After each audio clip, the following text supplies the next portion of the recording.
என்னண்ணே குழந்தைகிட்ட பேசிட்டு இருந்தீங்க போல? ஆமா சார், இந்த காலத்து பசங்க எங்க சார் பெரியவங்கள மதிக்கிறாங்க. ஆனா என் பேத்தி அப்படி இல்லை. அவளுக்கு தாத்தான்னு அவ்வளோ உயிர். இருந்தாலும் அடிக்கடி நானும் எடுத்து சொல்றது. விடுங்கண்ணே, இந்த காலத்து பிள்ளைங்க பெரியவங்களை எங்க மதிக்கிறாங்க? நாங்களே மதிக்கிறது இல்ல. எல்லாரும் காசு காசுன்னு காசுக்கு பின்னாடி போற கூட்டமா மாறிட்டாங்க.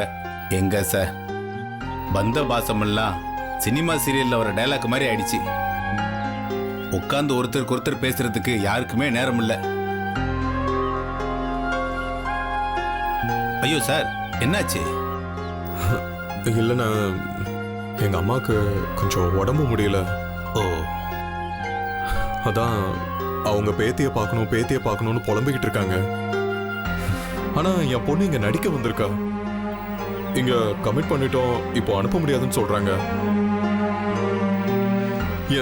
என் பொண்ணை பார்த்தாதான் எங்க அம்மா உயிர் பழப்பாங்க போல இருக்காங்க. என்ன பண்றதுன்னு எனக்கு தெரியல.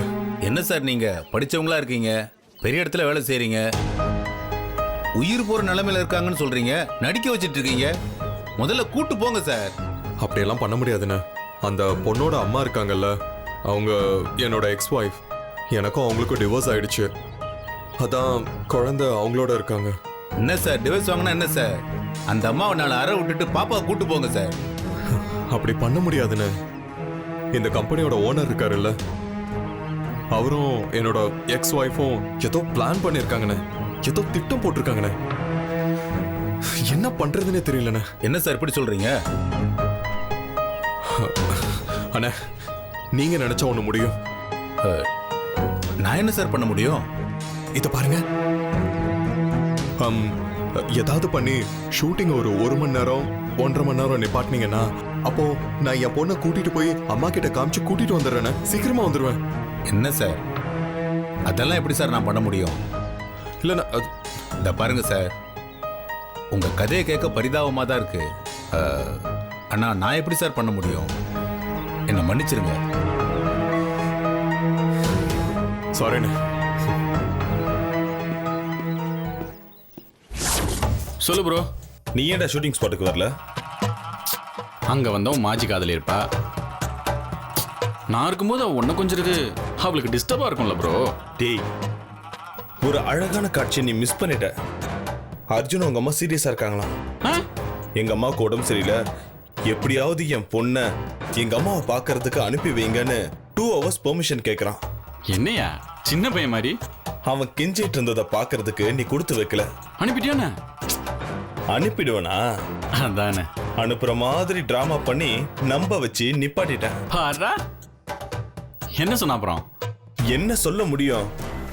வெளியில தான் இருக்கான்.